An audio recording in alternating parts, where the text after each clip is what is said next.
നമസ്കാരം, news prime മലയാളത്തിലേക്ക് സ്വാഗതം. കോൺഗ്രസിന്റെ ഇലക്ഷൻ തന്ത്രജ്ഞനായിട്ടുള്ള സുനിൽ കനകോലു തൻ്റെ ദൗത്യം വിജയിപ്പിക്കുന്ന തിരക്കിൽ തന്നെയാണ്. 2 സംസ്ഥാനങ്ങളിൽ കോൺഗ്രസിന് വ്യക്തമായ മുൻതൂക്കമുണ്ടാകും എന്നുള്ളത് എല്ലാ സർവേകളിലും ഉറപ്പ് നൽകുന്ന ഒരു കാര്യമാണ്. സർവേകളിൽ ഇന്ത്യ ടുഡേ ആയിരുന്നാലും അതുപോലെ തന്നെ കൃത്യമായും NDTVയുടെ നേഷൻ്റെ സ്വിംഗ് അനാലിസിസ് ഉൾപ്പെടെയുള്ള കാര്യങ്ങൾ വരുമ്പോഴും ഈ 2 സംസ്ഥാനങ്ങളിൽ ഭരണവിരുദ്ധ വികാരം ആളി പടരുകയാണ്. അതോടൊപ്പം തന്നെ തമിഴ്നാട്ടിലും ബംഗാളിലും പുതുച്ചേരിയിലും ഉണ്ടാകുന്ന ട്രെൻഡുകൾ അത് NDAക്ക് ശുഭകരമല്ല. NDAയെ സംബന്ധിച്ചിടത്തോളം അവിടെയൊന്നും ഒരു കാര്യമായ ചലനം ഉണ്ടാക്കാൻ കഴിയില്ല. വലിയ തോതിൽ പിന്തിരിപ്പൻ ശക്തിയായൊക്കെ അവിടെയൊക്കെ പെരുമാറാൻ ശ്രമിക്കുന്നുണ്ടെങ്കിലും കഴിഞ്ഞ ലോക്സഭാ തെരഞ്ഞെടുപ്പിൽ ഈ മേഖലയിലൊക്കെ വലിയ നേട്ടം കൊയ്തെടുക്കാമെന്ന് പ്രത്യാശ പ്രകടിപ്പിച്ചവരൊക്കെ ഒടുവിൽ നാണം കെട്ട് തോറ്റോടിയ ഒരു സാഹചര്യമായിരുന്നു ഉണ്ടായിരുന്നത്.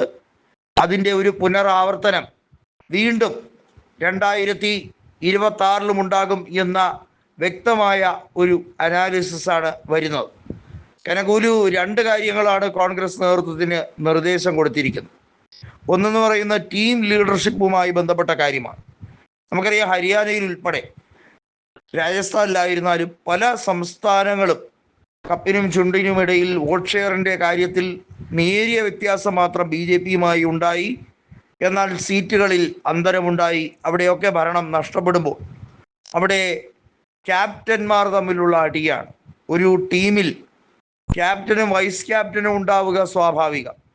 എന്നാൽ ക്യാപ്റ്റന്മാർ എന്ന് പറഞ്ഞ് സ്വയം പ്രഖ്യാപിത ക്യാപ്റ്റന്മാർ വന്നാൽ ആ ടീമിന് എന്തായിരിക്കും പറ്റുക?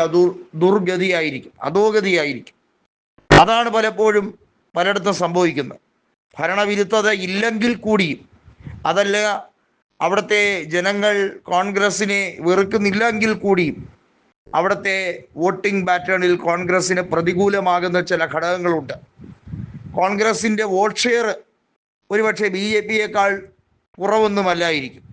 BJPയേക്കാൾ കൂടുതലുണ്ടെങ്കിൽ പോലും സീറ്റുകൾ കുറയുന്ന സാഹചര്യം പല സംസ്ഥാനങ്ങളിലും കോൺഗ്രസ് നേരിടേണ്ടി വന്നിട്ടുണ്ട്. അതിൻ്റെ ആവർത്തനം ഉണ്ടാകാതിരിക്കണമെങ്കിൽ ഗ്രാസ് റൂട്ട് ലെവലിൽ പെർസെൻ്റ് ഓഫ് വോട്ട് ഷെയർ മാത്രമല്ല, സീറ്റുകളാക്കി അതിനെ കൺവേർട്ട് ചെയ്യിപ്പിക്കേണ്ടതിൻ്റെ ഒരു ശാസ്ത്രീയ വശമുണ്ട്. BJPക്കാർ അതിനെ ഇലക്ഷൻ എഞ്ചിനീയറിംഗ് എന്നും മറ്റും വളരെ താലോലി ചോമന പേരിട്ട് അതിനെക്കുറിച്ച് വിളിക്കുന്ന ഒരു സന്ദർഭമൊക്കെ ഉണ്ട്. വാസ്തവത്തിൽ അത് ഇത് തന്നെയാണ്. അതായത് സീറ്റുകളാക്കി പരമാവധി വിന്നബിലിറ്റി ഓരോ നിയോജക മണ്ഡലത്തിൻ്റെ സാധ്യതകളെക്കുറിച്ച് പഠിക്കുക എന്നുള്ളതാണ്.